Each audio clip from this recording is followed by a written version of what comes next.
राष्ट्रवादी नोकरी महोत्सवाचं मावळ प्रतिष्ठानच्या वतीने या ठिकाणी आयोजन करण्यात आलेलं आहे।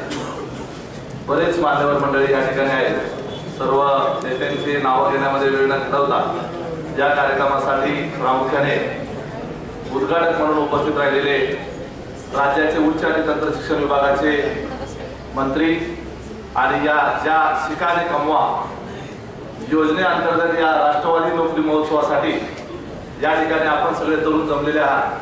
त्या योजनेचे निर्माते सन्माननीय आमदार राजेश भैया टोपे साहेब, पुणे जिल्ह्याचे अध्यक्ष सुरेशराव घोले साहेब, उपस्थित सर्व मावळ तालुक्यातील प्रतिष्ठित मान्यवर, सर्व आमदार, युवकचे सर्व पदाधिकारी आणि आपण सगळे उपस्थित असलेले युवक आणि युवती, या राष्ट्रवादी नोकरी महोत्सवाच्या संदर्भामध्ये आज नामदार अजितदादा पवार साहेबांच्या वाढदिवसाच्या निमित्ताने या महोत्सवाचं आयोजन करण्यात आलेलं आहे। या मेळाव्याचे संयोजक मावळ प्रतिष्ठानचे अध्यक्ष बाळासाहेब नेवाळेंनी अशाच पद्धतीचा मेळावा मागच्या वर्षी देखील आयोजित केलेला होता। या वर्षी पुन्हा दादांच्या वाढदिवसानिमित्ताने त्यांनी हा कार्यक्रम आयोजित केलेला आहे। मी राष्ट्रवादी युवक काँग्रेसचा महाराष्ट्राचा अध्यक्ष म्हणून या ठिकाणी बोलायला उभं राहिलेलो नाही। या ठिकाणी पुणे जिल्ह्यातले बरेच सर्व लोकप्रतिनिधी आहेत। या ठिकाणी मेळाव्याचं आयोजन काही लोकांनी यापूर्वी देखील केलेलं आहे। मी स्वतः या शिका आणि कमवा योजना या महाराष्ट्र शासनाच्या उच्च तंत्र शिक्षण विभागाने ही योजना तयार केल्यानंतर या संदर्भामध्ये राष्ट्रवादी काँग्रेस पक्षाच्या माध्यमातून राज्यभरामध्ये बेरोजगार युवकांना नोकरी मिळवून देण्याच्या दृष्टिकोनातून राष्ट्रवादी नोकरी महोत्सव सन्माननीय अजितदादा राजेश भैयांच्या मार्गदर्शनामध्ये आम्ही तयार केले। राज्यामध्ये भैयासाहेब आतापर्यंत राष्ट्रवादी नोकरी महोत्सवाच्या माध्यमातून जवळपास 9,000 मुलांना नोकरी देण्यामध्ये आपण यशस्वी ठरलेलो आहोत। आजच्या सकाळच्या वर्तमानपत्रामध्ये म्हणजे सकाळमध्ये पहिल्याच पानावर खाली या संदर्भामध्ये अतिशय महत्त्वाचा लेख छापून आलेला आहे। उच्च आणि तंत्र शिक्षण विभागाच्या माध्यमातून यशस्वी इन्स्टिट्यूटचे टेक्नॉलॉजीचे संचालक कुलकर्णी साहेब या ठिकाणी बसलेले आहेत। त्यांच्या माध्यमातून आणि राष्ट्रवादी नोकरी महोत्सवाच्या माध्यमातून राज्यभरामध्ये ही योजना उच्च तंत्र शिक्षण विभागाच्या माध्यमातून किती प्रमाणात यशस्वी झाली आणि त्याचं महत्त्व किती आहे याच्या संदर्भातला लेख छापून आलेला आहे। आणि त्याच्यामध्ये देखील जवळपास 8,000 विद्यार्थ्यांचा उल्लेख आहे। परंतु मागच्या 3-4 महिन्यामध्ये जे नोकरी महोत्सव झाले त्याच्यामध्ये जवळपास 1,001 मुलांची भर झालेली आहे आणि अशा रीतीनं 9,000 मुलांची या संदर्भामध्ये नोकरी महोत्सवाच्या माध्यमातून या मागच्या 3 वर्षात नोकरी लागलेली आहे। मी विस्तृतपणे या संदर्भामध्ये सांगणार आहे। नोकरी महोत्सवाची संकल्पना नीटपणे स्पष्ट झाल्याशिवाय युवक आणि युवतींना या नेमकी ही योजना काय आहे, नोकरी लागते म्हणजे नेमकी कशी लागते, या ठिकाणी आपल्याला बोलवलंय आणि आपल्याला सगळ्यांना लगेचच इंटरव्ह्यू झाले, मुलाखती झाल्या आणि लेखी परीक्षा झाली की लगेच आपल्याला नोकरी मिळेल, सगळे झालेले तर सगळे नोकरीच्या चॅपेवर आहेत असं अजिबात समजण्याचं कारण नाही। राष्ट्रवादी काँग्रेस पार्टीची भूमिका स्पष्ट आहे। राज्यामध्ये बेरोजगार तरुणांचा अतिशय महत्त्वाचा प्रश्न आहे आणि तो प्रश्न सोडवण्यासाठी आपल्या पक्षाच्या युवक संघटनेनं पुढाकार घेतला पाहिजे हे वस्तुनिष्ठपणे आम्ही स्वीकारलेलं आहे आणि या दृष्टीने आम्ही नोकरी महोत्सवाचं आयोजन राज्यभरामध्ये करत आलेलो आहोत। अनेक मान्यवर मंडळी, बाळासाहेब नेवाळेंसारखी मंडळी यामध्ये पुढाकार घेतात। अनेक आमदारांनी ते नोकरी महोत्सव घेतले, काही मंत्र्यांनी घेतले, आपले प्रदेशाध्यक्ष भास्कर जाधव साहेबांनी देखील त्यांच्या चिपळूणमध्ये नोकरी महोत्सव घेतला। या संदर्भामध्ये मला काही विश्लेषण या संदर्भामध्ये करायचं आहे। नोकरी महोत्सव जन्माला कुठून आला, कशा पद्धतीने ही शिका आणि कमवा योजना तयार झाली, राजेश टोपे साहेबांच्या विभागाने त्या संदर्भात काय केलं, आपण सगळे तरुण मित्र या ठिकाणी मला सांगायचं आहे। बाजारामध्ये आज सगळीकडे मोठमोठ्या कंपन्या आलेल्या आहेत। 1990 सालापासून देशामध्ये जागतिकीकरण आणि आर्थिक उदारीकरणाच्या पार्श्वभूमीवर संपूर्ण जगाची बाजारपेठ खुली झाली। जगातले सगळे उद्योग आपल्या देशामध्ये यायला लागले। मोठ्या प्रमाणावर कंझ्युमर मार्केट म्हणजे मोठ्या प्रमाणावर लोकसंख्या असल्यामुळं ग्राहक वर्ग देखील मोठ्या प्रमाणावर आहे। मध्यम वर्गाचं उच्च मध्यम वर्गामध्ये रूपांतर व्हायला लागलं। 90 सालापासून आपल्याला दिसत असेल, पूर्वी फक्त मारुती गाडी दिसायची, हिरो होंडाची एसएस गाडी दिसायची, याच्या व्यतिरिक्त फियाट गाडी किंवा अँबेसिडर याच्या व्यतिरिक्त आपल्याला वाहनं माहीत नव्हती। परंतु मागच्या 10-20 वर्षामध्ये व्होक्सवॅगन असेल, मर्सिडीज असेल, अनेक प्रकारच्या वाहनांचे ब्रँड त्या ठिकाणी आले। आपण पाहतो उद्योग क्षेत्र विस्तारलं। मावळ तालुक्यासारख्या ठिकाणी जर आपण पाहिलं, एवढ्या मोठ्या प्रमाणावर MIDC आल्या, अनेकांना रोजगार देखील मिळाला। परंतु हे जे उद्योग उभारले त्या उद्योगांना देखील माणसं लागतात। यांना मनुष्यबळ लागतं आणि हे मनुष्यबळ आहे त्यांना जसं पाहिजे तसं आवश्यक असतं. आज आपल्या देशामध्ये अशा पद्धतीचं कुशल मनुष्यबळ तयार करणाऱ्या संस्था आहेत. ह्या संस्था म्हणजे कुठल्या संस्था आहेत? इंजिनिअरिंग कॉलेज आहेत, त्याच्याबरोबर ITI कॉलेज आहेत, डिप्लोमा इंजिनिअरिंग कॉलेज आहेत. किती कॉलेज आहेत? संपूर्ण देशामध्ये राज्यामध्ये 350 पेक्षा जास्त इंजिनिअरिंग कॉलेज, तेवढेच डिप्लोमा इंजिनिअरिंग कॉलेज आणि हजारामध्ये ITI कॉलेज. या सगळ्या कॉलेजेस मधून तयार होणारं जे मनुष्यबळ आहे, आज तुम्ही कुठेतरी शिकतच असता. अशा पद्धतीनं त्या ठिकाणी शिकून तयार होणारं जे मनुष्यबळ आहे, एकूण गरजेच्या 5% सुद्धा कुशल मनुष्यबळ तयार होत नाही. लक्षात घेण्याची गोष्ट आहे. एकूण आपल्या देशामध्ये कुशल मनुष्यबळाची गरज किती, तयार करणाऱ्या संस्था किती, याचा ताळमेळ बसत नाही. आणि याचा विचार करून 1995 साली देशाच्या पंतप्रधानांनी संपूर्ण राज्यातल्या मुख्यमंत्र्यांना पत्र पाठवलं आणि सांगितलं की 2020 सालापर्यंत संपूर्ण देशामध्ये 50 कोटी कुशल मनुष्यबळाची गरज आहे. एवढं कुशल मनुष्यबळ आपल्या इंजिनिअरिंग कॉलेजेसमध्ये, आपल्या ITI कॉलेजमध्ये तयार होऊ शकत नाही. याच्या करता राज्य सरकारने ठोस असा काहीतरी उपक्रम राबवला पाहिजे.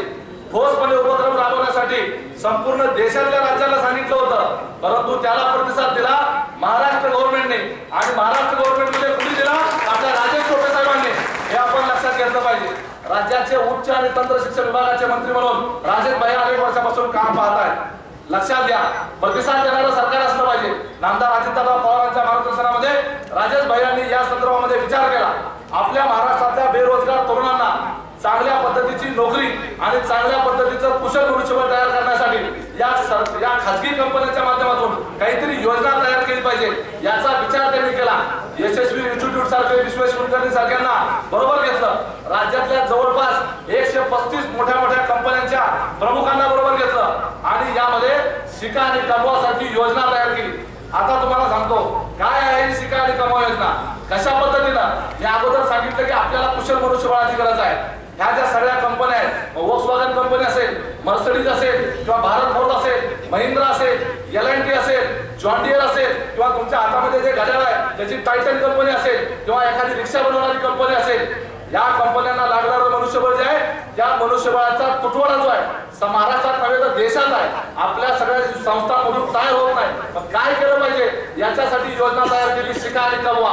ही शिका आणि कमवा योजना जी तयार केली ही उच्च तंत्र शिक्षण विभागाने तयार केली आणि आज तेच राजेश टोपे साहेब या नोकरी महोत्सवाच्या निमित्तानं आपल्याला उद्घाटन करून लाभलेले आहेत. या योजनेमध्ये तुम्हाला जे काही शिकवलं जाणार आहे, ह्या सगळ्या ज्या कंपन्या आहेत त्या कंपन्यांची सुद्धा ती गरज आहे.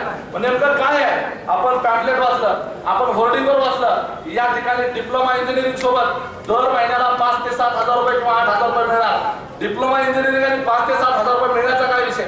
आज कुठलंही शिक्षण घ्यायचं म्हटलं अगोदर पैसे भरावे लागतात, डोनेशन द्यावं लागतं. इंजिनिअरिंग सारखं शिक्षण ते पण फुकट आणि त्याच्याबरोबर दर महिन्याला 5 आणि 7 हजार, हे काय भानगड आहे असं तुम्हाला वाटू शकेल. लक्षात घेण्याची गोष्ट आहे, आपल्याकडे जेवढे सगळे ITI कॉलेज असतील किंवा डिप्लोमा इंजिनिअरिंग, अभियांत्रिकीचं शिक्षण, हे जर शिक्षण घ्यायचं असेल तर आपल्याला पैसे भरावे लागतात, डोनेशन द्यावं लागतं, 3-4 वर्ष शिकावं लागतं आणि शिकून झाल्यानंतर सुद्धा उद्याच्याला नोकरी मिळेल का नाही याची शाश्वती नसते. नंतर इंटरव्ह्यू द्यायला जायला लागतं वेगवेगळ्या कंपन्या. मग या योजनेमध्ये नेमकं काय झालेलं आहे? या योजनेमध्ये राज्य सरकार, खासगी कंपन्या, यशस्वी इन्स्टिट्यूट आणि यशवंतराव चव्हाण मुक्त विद्यापीठ यांच्या संयुक्त विद्यमाने या योजनेमध्ये अशा पद्धतीची व्यवस्था केलेली आहे. राज्यातला कुठलाही 10वी पास असलेला जो बेरोजगार तरुण आहे, ज्याचं वय 18 ते 24 वर्ष आहे, अशा तरुणांना डिप्लोमा इंजिनिअरिंगचं शिक्षण या खासगी कंपन्यांच्या माध्यमातून पूर्णपणे मोफत दिलं जाणार आहे. त्या कंपन्या ज्या आहेत, एकदा त्यांना प्रवेश दिल्यानंतर त्याचं शिक्षण जे आहे डिप्लोमा इंजिनिअरिंगचं त्या कंपनीच्या वर्कशॉपमध्ये सुरू होणार आहे. वर्कशॉपमध्ये शिक्षण असल्यामुळं तिथला अनुभव त्याला मिळणार आहे. प्रत्यक्ष जॉबवर काम करायचं आहे, काम करायचा अनुभव आल्यामुळं त्याला किती मार्क मिळाले होते, तो कुठल्या कॅटेगरीत आलेला आहे याचा कुठलाही संदर्भ असणार नाही. त्या कंपनीमध्ये जो नीटपणे शिकून घेईल, त्या जो शिकलेला आहे, असं 3 ते 4 वर्ष शिकल्यानंतर महाराष्ट्र शासन प्रमाणित करेल की हा 4 वर्ष त्यांनी या कंपनीत काम केलेलं आहे, त्याला अनुभव आलेला आहे, म्हणून महाराष्ट्र शासन त्याला हा डिप्लोमा इंजिनिअरिंग झाला अशा पद्धतीनं प्रमाणित करेल आणि राज्यातलं जे यशवंतराव चव्हाण मुक्त विद्यापीठ आहे याच्या माध्यमातून त्याला सर्टिफिकेट सुद्धा देईल. आपण म्हणाल की हे मिळालेलं सर्टिफिकेट आणि हे पैसे भरून शिकणाऱ्यांना मिळणारं सर्टिफिकेट याच्यात काही फरक आहे का? निश्चितपणे फरक आहे. हे मुक्त विद्यापीठाचं सर्टिफिकेट आहे आणि त्यांना जे मिळणार आहे ते कुठल्या तरी MSBTचं सर्टिफिकेट असणार आहे. याच्यामध्ये नेमका फरक काय? जे आपण पैसे भरून शिकणारे जे विद्यार्थी डिप्लोमा इंजिनिअरिंग शिकतात त्याच्यात आणि ह्या इंजिनियर मध्ये निश्चित असा फरक आहे। जे आज आपल्या योजनेमधून शिका आणि कमवा किंवा राष्ट्रवादी नोकरी महोत्सव मधून या योजनेमध्ये समाविष्ट होऊन ज्यांना नोकरी मिळणार आहे ते वॉक्सवॅगन मध्ये, भारत फोर्स मध्ये, जॉन डियर मध्ये, मर्सिडीज मध्ये, L&T मध्ये, महिंद्रा मध्ये अशा अत्याधिक मोठ्या टाटा मोटर्स मध्ये अशा कंपन्यांमध्ये काम करणार आहेत। जेव्हा हे जो लोक त्या ठिकाणी काम करायला सुरुवात करतील त्यांना जी टेक्नॉलॉजी शिकायला मिळेल, ही जी टेक्नॉलॉजी आहे ही टेक्नॉलॉजी राज्यातल्या कुठल्याही शिक्षण संस्थांमध्ये शिकायला मिळत नाही। आज आधुनिक सगळं जग झालेलं आहे, आपल्याला माहित आहे। आता गाड्या एवढ्या आधुनिक झालेल्या आहेत, गाडीला समजतं अंधार झाला की ऑटोमॅटिक लाईट लागते, गाडीला समजतं पाऊस यायला लागला की ऑटोमॅटिक वायपर चालू होतो, गाडीला समजतं मालकाला गरम व्हायला लागलं की ऑटोमॅटिक एसी चालू होतो। एवढी टेक्नॉलॉजी वाढली, चावीची गरज राहिली नाही, थंब इम्प्रेशनवर गाडी चालू होते, माणसाच्या हाताचा ठसा ओळखायची त्या गाडीला अक्कल आली। हे सगळं टेक्नॉलॉजी कुठून आली? ही आधुनिक टेक्नॉलॉजी आमच्या सरकारी किंवा निमसरकारी किंवा खासगी इन्स्टिट्यूट मध्ये शिकवली जात नाही। म्हणजे त्या ठिकाणी तयार होणारे इंजिनियर आणि आपल्या योजनेच्या माध्यमातून कंपनीमध्ये थेटपणे काम करून तयार होणारे इंजिनियर याच्यामध्ये मूलभूत फरक आहे। आधुनिक टेक्नॉलॉजी, ऍडव्हान्स टेक्नॉलॉजी शिकून हे आपले तयार होणारे इंजिनियर उद्याच्या बाजारामध्ये कॉलेजमध्ये पैसे भरून शिकलेल्या इंजिनियर पेक्षा निश्चितपणे पुढचे असणार आहेत। ज्याला चांगलं काम येतं, जो खऱ्या अर्थानं कौशल्य प्राप्त झालेला आहे त्याच्यासाठीच उद्याची नोकरी आहे। आता 5,000 आणि 7,000 रुपये तुम्हाला स्टायफंड म्हणून मिळणार आहे, परंतु एकदा 4 वर्ष पूर्ण झाले, तुमच्या हातामध्ये प्रमाणपत्र आलं, तुम्ही इंजिनियर म्हणून बाहेर पडलात की तुमच्या समोर सगळं जग खुलं असणार आहे। तुम्हाला टाटा मधला, भारत फोर्स मधला अनुभव असणार आहे, तुम्हाला जॉन डियर मधला, जनरल मोटर्स मधला अनुभव असणार आहे। या अनुभवाच्या आधारे आज कुठल्याही कंपनीमध्ये जा, इंजिनियर झालेला कुठल्याही तरुणाला 25,000च्या आत पगार नाही, 25,000पासून 40,000पर्यंत पगार या योजनेच्या माध्यमातून मिळू शकतो। मग पैसे भरून शिकण्यापेक्षा पैसे न भरता पैसे घेऊन शिक्षण उपलब्ध करून देण्याची सोय या शिकायला तरुणांच्यासाठी आणखी कुठला विधायक कार्यक्रम युवकांच्या माध्यमातून उपलब्ध केला जाऊ शकतो याच्या संदर्भात विचार करण्याची गरज आलेली आहे। एका बाजूला आपल्याला विध्वंसक प्रवृत्तीला लावणारे काही पक्ष आहेत, एका बाजूला आपल्या हातात दगड काट्या घ्यायला लावणारे काही विचार आहेत। अशा वेळेला राष्ट्रवादी काँग्रेस पार्टी सारखा पक्ष असेल, बाळासाहेब नेवाळे सारखे आमचे कार्यकर्ते असतील किंवा ह्या सगळ्या संपूर्ण राज्यामध्ये नोकरी महोत्सव घेणारे आमचे पदाधिकारी असतील, ह्या सगळ्यांनी एक विषय घेतलेला आहे, या तरुणांच्या हातामध्ये विधायक दृष्टी दिली पाहिजे, यांना चांगल्या पद्धतीचं काम दिलं पाहिजे, देशाच्या उभारणीमध्ये यांचं योगदान लाभलं पाहिजे। देशाला कुशल मनुष्यबळाची गरज आहे आणि हे कुशल मनुष्यबळ देत असतानाच तुमची घरं उभा करण्याचं काम राष्ट्रवादी काँग्रेस पार्टीच्या माध्यमातून होत आहे। बाळासाहेब नेवाळ्यांनी अतिशय चांगला उपक्रम घेतलेला आहे। भैयासाहेबांना आणखी बोलायचं आहे, आणखी काही मान्यवरांना बोलायचं आहे, परंतु ह्या योजनेचा तपशील सांगणं महत्वाचं होतं म्हणून एवढा वेळ घेतला। आपल्या सगळ्यांना शुभेच्छा देतो। याच्याबरोबर आणखी एक सांगतो, सगळ्याला नोकरी मिळते असं नाही, यामध्ये तुमची परीक्षा होणार आहे, याच्यानंतर तुमचा इंटरव्ह्यू होणार आहे, इंटरव्ह्यू झाल्यानंतर तुमचं एक सिलेक्शन होणार आहे आणि हे सिलेक्शन झाल्यानंतर पुन्हा त्या कंपनीमध्ये एकदा इंटरव्ह्यू होणार आहे आणि कंपनीला जर पसंत पडलं तरच तुमचं सिलेक्शन होणार आहे। नाहीतर उद्या म्हणसाल राष्ट्रवादीने मेळावा घेतला, आम्हाला सगळ्याला नोकरी लागली पाहिजे, असं होत नसतंय। कुठं जरी गेला, आज एमपीएससी आणि यूपीएससीच्या परीक्षेला 300 जागांसाठी 3 लाख लोक अर्ज करतात, सगळ्याला नोकरी मिळू शकत नसते।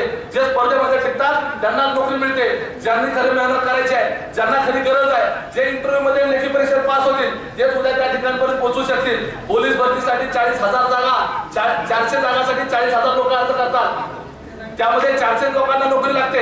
असं जरी असलं तरी भूमिका राष्ट्रवादीची प्रामाणिक आहे। आपल्या सगळ्या युवक कार्यकर्त्यांसाठी अशा कंपन्या तुमच्या दारात घेऊन आम्ही आलेलो आहोत, शिका आणि कमवा तुमच्या दारात घेऊन आलेलो आहोत। तुम्हाला प्रयत्न करावे लागणार आहे, तुम्हाला नीटपणे परीक्षा द्यावी लागणार आहे, तुम्हाला इंटरव्ह्यू मध्ये काम करण्याची, कष्ट करण्याची तयारी दाखवावी लागणार आहे आणि ह्या योजनेवर आणि राज्य सरकारच्या ह्या योजनेवर तुम्हाला विश्वास दाखवावा लागणार आहे।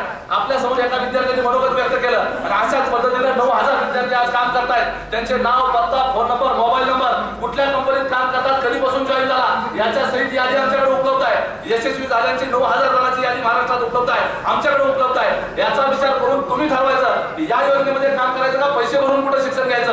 एवढंच आपल्याला सांगतो आणि थांबतो। जय हिंद, जय महाराष्ट्र, जय